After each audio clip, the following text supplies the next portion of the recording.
Imagine going to the hospital for a simple procedure only to walk out unable to have children ever again without fully comprehending how that happened. Pa? What did he say? Crazy, right? Well, for many women in Puerto Rico, this became so common that they had to give it a name, La Operación, the operation. This story doesn't just begin in Puerto Rico. Throughout the early 1900s, sterilization was already being used across the United States as a way to control communities, especially those considered poor or unfit. In the South, it was used to racially control and break the dependency of residents on welfare. These same ideas were brought over to Puerto Rico under U.S. control. It all started when in 1890, Charles Allen, the first U.S. civilian governor of Puerto Rico, complained that there were too many Puerto Rican laborers in poverty and not enough men of capital. As the U.S. began expanding across the island, they took over more than half of the land by 1930, displacing many people from their homes. By 1937, unemployment reached 37% in Puerto Rico, compared to 8% in the United States. Many U.S. officials began describing Puerto Rico's poverty as a problem of overpopulation.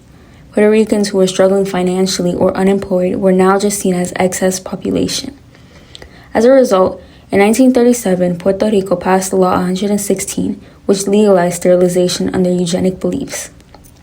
Eugenics is a discredited and immoral ideology advocating for the improvement of human genetics through selective breeding, aiming to increase desirable traits and eliminating those deemed undesirable. As a result, it reached the point where Puerto Rico had the highest rate of coerced sterilization in the world. It was determined that by 1954, 16% of women on the island had been sterilized, and that no other country industrialized or developing has sterilization ever reached such popularity. The documentary La Operacion demonstrates how the U.S. economic policy intensified this campaign. During the 1950s and 60s, as part of Operation Bootstrap, an industrialization program designed to modernize Puerto Rico's economy, the U.S. government actively promoted female sterilization as a form of population management tied to economic development. The message was very clear. A smaller Puerto Rican population meant a cheaper, more controllable labor force. At the same time, Puerto Rican women became the backbone of the island's economy.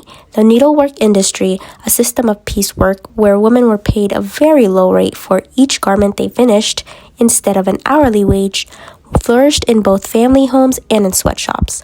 After World War II destroyed Europe's garment industry, global demand increased, and Puerto Rican women filled that gap. Women were paid lower wages than men, yet their labor was often the only income keeping thousands of families afloat. It was no coincidence that Law 116, the law allowing sterilization, passed exactly when women's economic power was at its peak. Sterilization became a tool to keep them controllable, and many felt that they had no choice but to comply. Sterilizations were performed at medical facilities across the island, including the University of Puerto Rico's School of Medicine. While women initially went voluntarily, the procedure was promoted only as a family planning tool, with no mention that the sterilization was permanent.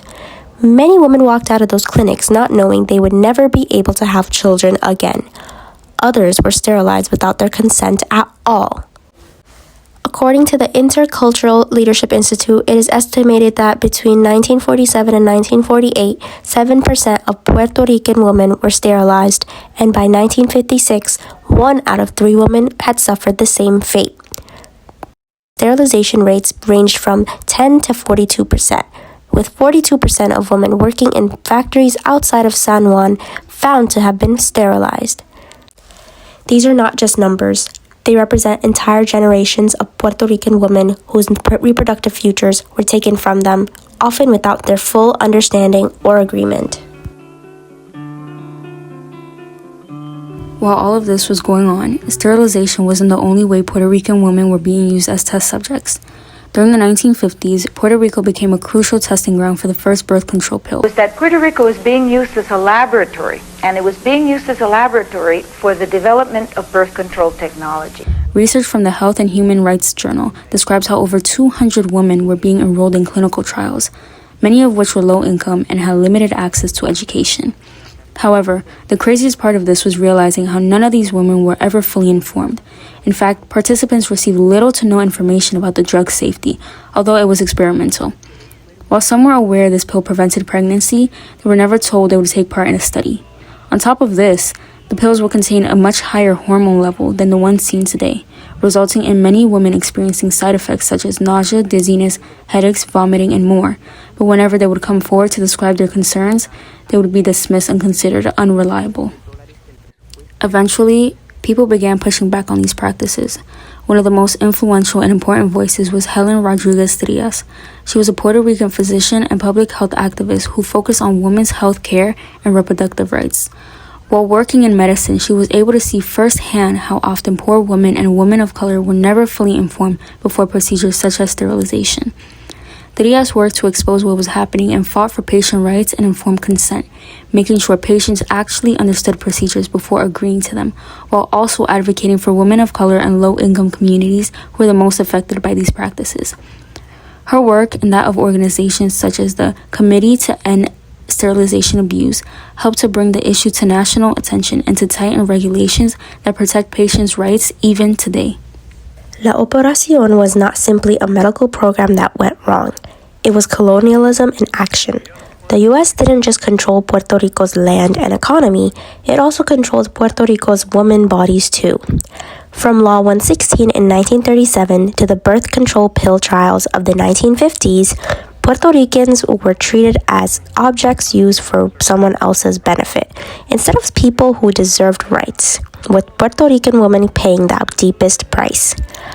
Understanding La Operación means confronting an uncomfortable truth, which is that reproductive rights and autonomy over our body has never been guaranteed equally. The right for informed consent led by women is still an ongoing struggle that shapes reproductive justice movements to this day.